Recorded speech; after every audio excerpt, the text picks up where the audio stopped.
దేశవ్యాప్తంగా 2024 పార్లమెంటు ఎన్నికలు, ఒరిస్సా, ఆంధ్రప్రదేశ్లో జరిగిన అసెంబ్లీ ఎన్నికలు వివాదాస్పదమైన విషయం తెలిసిందే. ఈవీఎంలను ట్యాంపరింగ్ చేశారని, ముఖ్యంగా ఆంధ్రప్రదేశ్, ఒడిస్సాలలో ఈవీఎంలను ట్యాంపరింగ్ చేశారని విపరీతమైన విమర్శలు వస్తున్నాయి. ఆంధ్రప్రదేశ్లో రీకౌంటింగ్ చేయమని కోరిన వారికి సక్రమంగా సమాధానం చెప్పకపోవటం వల్ల ఈ అనుమానాలు మరింత బలపడుతున్నాయి. రోజు రోజుకి ఈ వివాదం మరింత సస్పెన్స్ థ్రిల్లర్లాగా తయారవుతున్నది.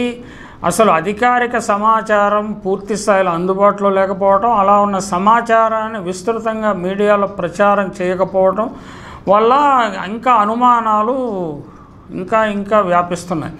ముఖ్యంగా టీడీపీకి చెందిన మెయిన్ స్ట్రీమ్ మీడియా ఈవీఎంల ట్యాంపరింగ్ గురించి కానీ, ఈవీఎంల మ్యానిపులేషన్ గురించి కానీ, ఓట్ల లెక్కింపు, ఓట్ల పోలింగ్ ఫలితాలు, వీటి మీద అసలు జరిగిన వివాదాలని లేకపోతే హింసాకాండను అసలు రిపోర్ట్ చేయడమే మానేసింది. దాన్ని బట్టి ప్రజలకు సరైన సమాచారం అందట్లేదు. సాక్షి పత్రిక, ఇతర పత్రికలు, సోషల్ మీడియాలో కొంత వస్తున్నా కానీ ఇంకా ప్రజలకు అసలు మ్యాగ్నెట్ అంటే దాని యొక్క ఎక్కువ ఏమంటాము, ఈ ఎంత భయంకరమైన కుంభకోణం జరిగిందన్న విషయము ప్రజల దృష్టికి వెళ్ళటం లేదు. ఇది చాలా దురదృష్టకరమైన పరిస్థితి. ప్రజలలో చాలామంది, దాదాపు 50% ప్రజలు అనుమానిస్తున్నారు ఈవీఎంల ట్యాంపరింగ్ జరిగింది, ఈవీఎంల మ్యానిపులేట్ చేశారు, అందువల్లనే కూటమి అధికారులకు వచ్చిందని. మరి అటువంటి వార్తలను శుభ్రంగా బ్లాక్అవుట్ చేసేసి సెన్సార్ విధించినట్టుగా చేస్తున్నారు. అయితే టీడీపీ వారు, కూటమి వారు ఎంత ప్రయత్నించినప్పటికీ వైసీపీ నాయకులు వ్యక్తిగతంగాను పార్టీ పరంగా కూడా ఉద్యమం చేస్తున్నారు. అంటే చంద్రబాబు నాయుడు ప్రభుత్వం వచ్చిన తర్వాత జరిగిన హింసాకాండ గురించి ఢిల్లీ స్థాయిలో ఎక్కువ ఆందోళన చేసింది తప్ప వైసీపీ ఈవీఎంల ట్యాంపరింగ్ గురించి, ఎక్కువ మ్యానిపులేషన్ గురించి, irregularities, illegalities, violation of model code of conduct, వీటి గురించి జాతీయ స్థాయిలో ఎక్కువ ప్రచారం చేయలేదు. అంటే వ్యక్తిగత స్థాయిలో బాలినేని శ్రీనివాసరెడ్డి ప్లస్ బెల్లాన చంద్రశేఖర్, విజయనగరం ఎంపీగా పోటీ చేసిన వ్యక్తి, వీరు పోరాడుతున్నారు, వీరోచితంగా పోరాడుతున్నారు. వారికి పార్టీ సహకరించడం లేదన్న అభిప్రాయం శ్రీనివాసరెడ్డి గారికి ఉన్నట్లుంది. అయినా తాను ఒంటరిగానే పోరాడుతానని, చివరికి ఏ స్థాయికైనా వెళ్తానని కూడా, సుప్రీంకోర్టు వరకు కూడా వెళ్తానని కూడా చెప్తున్నారు. అలాగే బెల్లాన చంద్రశేఖర్ కూడా పట్టువదల విక్రమార్కుడిలాగా ఈ ఎన్నికలు సక్రమంగా జరగలేదన్న ఇంప్రెషన్ ప్రజల్లో బలపడే విధంగా ఎన్నికల యంత్రాంగాన్ని, జిల్లా యంత్రాంగాన్ని, ఎన్నికలు నిర్వహించిన వ్యవస్థలను ఎక్స్పోజ్ చేయడానికి ప్రయత్నం చేస్తున్నారు. తాజాగా ఆయన అంటే ఇంతకుముందు ఒంగోలులో జరిగిన రీవెరిఫికేషన్ కాకుండా మాక్ పోలింగ్ ఆ ప్రహసనం ఆగిపోయింది. తాజాగా ఇక్కడ కూడా విజయనగరం కూడా ఆగిపోయింది. 2 రోజులు చేశారు. దానికి ఫిర్యాదు చేసిన వైసీపీ నాయకులు అంగీకరించకపోవటం వల్ల వారు దానికి సహకరించలేదు.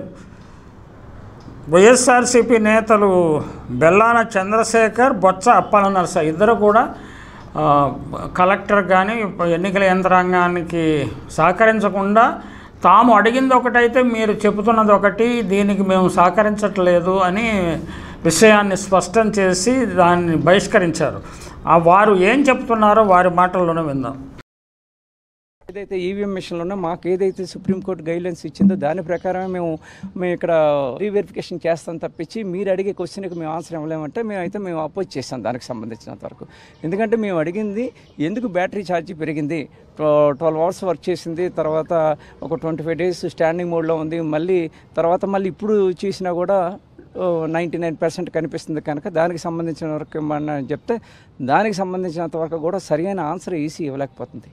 దీనికి ఈసీ, ఈ ప్రజాస్వామ్యంలోని ప్రతి పౌరుడికి అడిగే హక్కు ఉంది. ఈసీ దానికి సరైన సమాధానం ఇవ్వాల్సిన బాధ్యత ఈసీకి ఉంది. ఆ ఈసీ సరైన నిర్ణయాలు తీసుకోలేకపోతుంది. నిన్నటి నుంచి కూడా ఏదో ఒక ఇబ్బంది పెడుతూనే ఉన్నారు. మేము అడిగిన దానికి ఒకటి, వాళ్ళు చెప్తున్న ఆన్సర్ ఒకటి, అది ఏ విధానికి కూడా రిలవెంట్గా లేదు. కనుక మళ్ళీ మేము దీని మీద కోర్టుకి వెళ్ళి ఆలోచనతో ఉన్నామని చెప్పి దాని దగ్గర నుంచి అక్నాలజ్మెంట్ కూడా ఇవాళ తీసుకోవడం జరిగింది.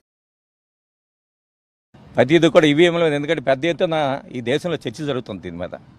ఎందుకంటే ఈవీఎం హ్యాంకింగ్ అవుతున్నాయి, ఇదేమో ప్రజాస్వామ్యబద్ధంగా ఎన్నికలు జరగట్లేదు ఒక ఆలోచన ఈరోజు అన్ని రాజకీయ పార్టీల్లో ఉంది. ఒకటి కాదండి ఇది. దాని మీద కూడా మాకు కూడా ఒక అనుమానం వచ్చే, దీని మీద ఏమో ఒక కావాలని చేద్దామని చెప్పి పెట్టాం. సుమారు 1400 ఓట్లు పోల్ చేసిన తర్వాత 80%కి వచ్చిందండి. మరి 80%కి వచ్చిన తర్వాత మళ్ళీ 21 days ఉంచిన తర్వాత మళ్ళీ ఈవీఎంలు చెక్ చేయమని చెప్పి మేము కోరడం జరిగితే ఆటోమేటిక్ కొంచెం ఛార్జింగ్ తగ్గుతుంది. కాబట్టి మరి ఛార్జింగ్ తగ్గినప్పుడు కౌంటింగ్లోనేమో 99% అలాగే ఛార్జింగ్ చూపెడుతుంది బ్యాటరీ. అది మాది అనుమానం. ఇది అన్నీ రాష్ట్రం అంతా దేశం అంతా కూడా ఈవీఎంల మీద అనుమానం ఉంది. కాబట్టి దీని మీద పెద్ద చర్చ జరగవలసిన అవసరం అంతేనమాట. అన్ని రాజకీయ పార్టీలు కూడా ఈరోజు ఈసీ కూడా దీని మీద అనుమానం నివృత్తి చేయవలసిన బాధ్యత ఉంది ఈరోజు. ఎందుకంటే మనది ప్రజాస్వామ్య దేశంలోనేమో ఓటు అనేది చాలా ప్రభుత్వమైనది మనది.